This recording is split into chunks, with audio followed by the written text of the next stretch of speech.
Hey guys, and welcome back to my YouTube channel. So, I know I said I may not be able to post because I was on a road run to get today, sorry. But luckily for you and me, it ended early. So here we are. I was unsure whether to post this video, but I thought it would be beneficial for some people. So yeah, but before we get into that, please subscribe if you haven't done so already, comment down below for more videos like this, and give this video a thumbs up, as well as follow all my social media platforms down below, as well as my other YouTube channel, which will be down below as well. So, toxic friends and how you deal with them. Now, I've had a lot of toxic friends. Not so much friends that bully you, but more that they criticize every little thing you do, pretty much. I had someone my senior school, and I'm sort of dealing with a situation now, to be honest. But if you want to hear about that, I'll do a story time. But if you want to know about toxicity, this normally happens in groups of 3 or 4. You'll have either 3 really close friends and 1, and you'll start talking, and sometimes you could be the person who's introduced them to. So, for example, you met in maths or English, and you're talking to them, and you're closer with them than your other friend at the moment. So there's 3 of you, and then you meet their other friend, so then there's 4 of you. So 4 of you are really good friends, and over time you start hanging out more at lunch and stuff. And then you start sort of backing off because like you got work or you're busy or something. But they start spending more time with each other, like they make jokes like, oh, we have a kid together, you're my wife, like stuff like that. This always happens in every friend group, like someone's wife. I've been like 3 people's wives as well.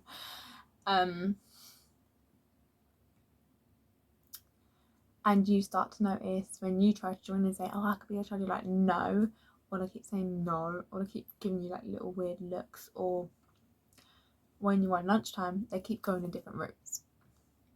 And they say, oh, you don't have to come, stuff like that, or you miss out on group chats, you miss out on calls, you're not the first person there to tell things anymore. And the friend that you were friends with before you met these other 2 groups of friends, you're not as close with them anymore. They're close with them, they will tell them everything. And you notice when you're walking with them to the bus stop, or when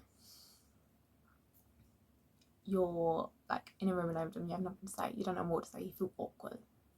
You can only talk to them when you're in that group or in class or something like that, which is really bad. If that is happening to you, then yes, that is a toxic friendship group. There are other examples, but that's just an example that's mainly happened to me. I would say best way to do toxic friends is either 1, let them know. That's difficult because of course you're scared to know, you're scared they're gonna bully you, you're scared they're gonna be like, well, I'm not toxic, you don't want to hang out with me, don't hang out with me, and be like that. But it's better to let them know because sometimes they will improve, but don't do it in a mean way. I got told by one of my friends once that I was being toxic, and I cried about it because I'm not toxic in any shape or form, honestly. I could do a round background, honestly. Just say it in a way that's like, hey, I'm not trying to offend you or anything, but just to let you know there's something you've said or something you do really upset me, and you sort of left me out of this and I don't know why. Like sort of say it in a softer tone, not be like getting all bullshit and make, because they might not be doing it intentionally. Don't try and blame them until you understand the whole story, because they are your friend and they don't want to make them feel bad and feel like you're perfect when in fact there could be 2 sides of the story. If you don't feel comfortable doing that, or you do think they know they're already doing it, I would suggest talking to the other friends about it and saying, have you noticed he or she is doing this? Sorry, my neck hurts. Is doing this, and ask them if they could maybe talk to them about it. I know that sounds bad, but if you feel like they're doing it on purpose, maybe it's better to have someone there close with talk to them. Only beside that they may snitch on you. So be careful about who you actually tell.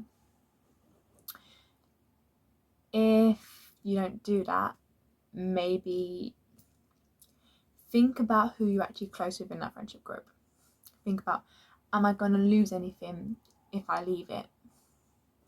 This is why it's always very good to have multiple friends groups. My mom's always telling me, don't have one best friend, have multiple best friends.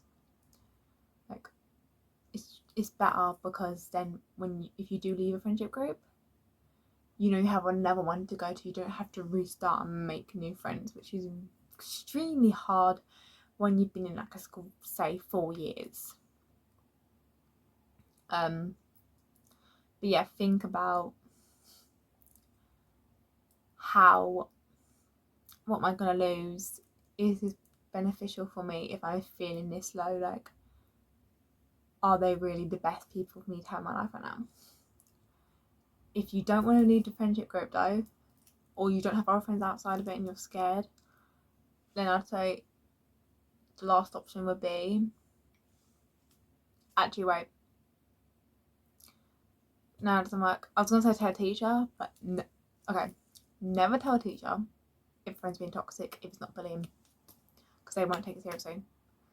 I did this multiple times in my secondary when I had toxic friends, and I would tell them about it and they would just think it was a small little argument, and they would eventually, when we did it again, because I was in such a toxic friendship group, honestly, it's got better now, they would not take it seriously, and they would be like, it's just an argument, and eventually they would start to laugh at me because they just thought it was ridiculous. I kept going to them about these stupid arguments and they didn't see that it was toxic, and I was just trying to get advice from them. But no, don't go to a teacher unless you know you're really good, you're really close with them and you can trust them, and that they'll give you honest advice instead of just calling you both in and getting you to apologise to each other, because that's not going to work.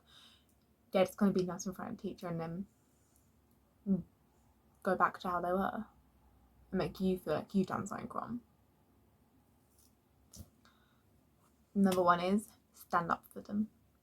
No, sorry, stand up to them. You can't speak. Stand up to them. Be like, why are you always picking on me? Why are you doing this? Why are you acting like this? I thought we were friends. Why are you always wandering off and leaving me out of things? Ask that. Be like, why are you doing this? Why are you doing that? Ask them straight ahead. Ask them in front of the group, because then the group will be like that. And it will take him or her off guard and there'll be no choice but to tell the truth. I think the best thing you can do, I would say, is stand up to them. If they're making you feel bad and you know they're doing it on purpose and you don't feel like you can trust me and members of the group because they're so buddy with them, then the best thing you can do is stand up to them, ask them, and if they are not going to change and if they're going to treat you like this, then threaten to leave the group. Because at the end of the day, some bad people do this is power. And to lose their power, they're thinking, oh, who else can I pick on? And that will also scare other members of the group because they'll think, oh my god, am I going to be next?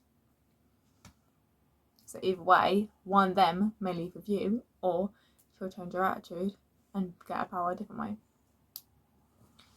So yeah, hopefully this helped you guys. Like I said, it was a very deep one.